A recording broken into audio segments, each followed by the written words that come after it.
சுக்குக்கு மிஞ்சிய மருந்து இல்லை. 10 மிளகு இருந்தா பகையன் வீட்லயும் சாப்பிடலாம். பகைவனா யாரு? நமக்கு எதிரியா ஆளியா யாராவது ஒருத்தன் போய் செஞ்சு வச்சுட்டா அந்த மிளகு உள்ள போடணும். விஷத்தன்மை இப்ப பாத்தீங்கன்னா சேல் கடிச்சிச்சு அதை கடிச்சிட்டு போயின்னா அந்த பேசல மிளகை போட்டு அப்படி ஆட்டி விட்டு வேப்பந்தலை வச்சு 2 அடிச்சு அதை தண்ணியை குடிச்சிருவாங்க. அப்ப என்ன இந்த மிளகோட தண்ணிய பவர் வந்து அவ்வளவு வந்து மிளகு விட்டு தான் மிளகாய்க்கு போயிட்டோம். இன்னைக்கு நீங்க சொல்ற மாதிரி இங்க அன்றாட பழக்க வழக்கங்களே டீ காபி குடிக்கிற மாதிரி நிறைய தவறு பண்றாங்கன்னா எதெல்லாம் உங்க பார்வையில் படுது? ஏன்னா நீங்க ஒரு வாழ்வியல் முறையில் இருக்கு, உங்களுக்கு பார்த்தோன்னே தெரிஞ்ச அடடா இதெல்லாம் பண்றாங்களே அப்படின்னு என்னெல்லாம் தவறுகள் செய்யறாங்க? காலையில் ஏந்திரிச்சு உணவுல இருந்தீங்க நைட் படுக்கிற முடி எல்லாமே தவறான முறையாவே தெரியுது. ஏன்னா நான் ஒரு உருவத்தை பார்த்தனா சொல்லிவிடுவேன் இவங்க என்ன உடம்புல என்ன நோய் இருக்கு என்ன வரப்போகுது இவங்க போய் நான் சப்ஜெக்டா திருத்த முடியுங்களா? நீங்க கடுக்காய் பொடின்னு ஒண்ணு இருக்குது, போய் வாயை விட்டு விளக்கிட்டு கொஞ்சம் 5 நிமிஷத்துல பாருங்க அப்படி எகுருள்ள இருக்கிறோம். இப்படிதான் திருமல நாயக்க மகாலா வந்து கட்டுனாங்க. நீங்க கடுக்காய் பொடி கட்டினீங்கன்னா கட்டணமே இடியாது, பல்லுங்கிற கட்டணமே இழக்கவே இழக்காது. நான் உடல் உறுப்புல இழந்தது இது ஒன்னதான். இதை வச்சுதான் ரொம்ப ஆராய்ச்சி பண்ணினேன். இப்ப நான் கண்டுபிடிச்ச புதுசு கடுக்காய் பொடி தான். கடுக்காய் நெல்லிக்காய் இது மாதிரி தோற்புள்ள பொருளை நீங்க பல்லுற படணும். தோற்பும் கசப்பும் பல்லுற பட்டுச்சுன்னா அந்த கிருமிகளாக சேர்த்து போயிடும். நீங்க ஸ்வீட் மாதிரி வச்சீங்கன்னா அப்ப இனி அந்த கெட்ட கிருமி என்ன பண்ணும்? இன்னும் சந்தோஷத்தான் படும். இது கெமிக்கல் இனிப்பு.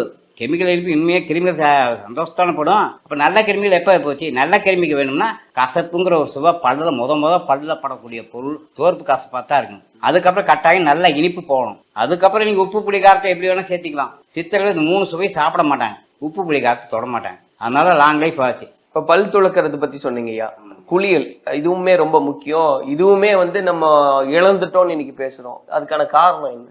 ஏன்னா நம்ம குளியல் வந்து முழு குளியல் இன்னைக்கு யாருமே குளியறது இல்லைங்க. அரைக்குள்ள குளிக்கிற குளியல அரை குளியல் தான். நீ முழு குளியல்ங்கிறது பாத்தீங்கன்னா சூரிய சக்தியோட இணைஞ்சு குளிக்கணும். எப்படி ஆத்தோரத்தை அந்த காலத்துல குளிச்சாங்க, கடலையும் குளிச்சாங்க. முக்காவாசி ஆறு இல்லாத ஊரே இருக்காது. ஆறு இல்லாத ஊர் பாடுங்குவாங்க. எல்லா ஊர்லயும் ஆறு இருந்து ஆத்துக்கு தான் போய் குளிப்பாங்க. இப்படிதான் குளியல் இருக்கு. அது வந்து பாத்தீங்கன்னா வாழை இலை குளியல் இருக்குது, ஏகப்பட்ட குளியல் நிறைய இருக்குது. முழு குளியல் நீங்க சொல்றது எதுங்கய்யா? அதாவது நம்ம குளிக்கும் போது சூரிய வெளிச்சம் மேல படணுமா? எதை படணும்? நம்ம இயற்கையா வர அருவி தண்ணி பாருங்க, அது உண்டிதான் முழு குளியல். மீது எல்லாமே அரைக்குளியல் தானுங்க. அரைக்குள்ள குளிக்க அரைக்குளியல் தான். நீங்க எவ்வளவு நேரம் குளிச்சிட்டு போறீங்க? 10 நிமிஷம் குளிப்பீங்க. நீங்க அதே அருவியில குளிச்சீங்க. இப்ப அருவியில குளிச்சீங்க நீங்க எத்தனை நாளா எவ்வளவு மணி நேரம் குளிச்சீங்க? அது 1 மணி நேரம். எவ்வளவு சந்தோஷமா இருந்துச்சு பாத்தீங்களா? எனர்ஜி. அப்ப டைம் பாத்தீங்களா? இல்லையா? அப்ப உங்க குளியல வந்து உங்களை மறந்து குளிக்கிறப்ப சந்தோஷப்படும். ஒரு குழந்தைக்கு வைங்க, பக்கெட்ல வைங்க, தண்ணி எடுத்து தலையில ஊத்திக்கிட்டே இருக்கும். அதுக்கு நேரம் காலம் எதுவுமே தெரியாது. அப்ப குளிக்கிறத கூட சந்தோஷமா குளிக்கணும். காலை கடன் அப்படின்றதுமே ரொம்ப முக்கியமான ஒரு விஷயம். அது எப்படி பழக்கப்படுத்திக்கணும்? ஏன்னா ஒரு சிலர் சொல்லும்போது காலையில அது பண்ணணும் அப்படின்றது சொல்றாங்க, சிலர் இரவு நேரத்திலயும் காலை கடனை கழிக்கணும் அப்படின்றாங்க. எது முறையான பழக்க வழக்கம்? சில பேருக்கு 1 நேரம் வரும், 2 நேரம் வரும். அதாவது தினமும் 2 முறை. நாங்க தினமும் 2 முறை, வாரம் 2 முறை, மாதம் 2, வருடம் 2 முறை. தினமும் 2 முறை மலம் கழிக்கணும். உண்மைதான்.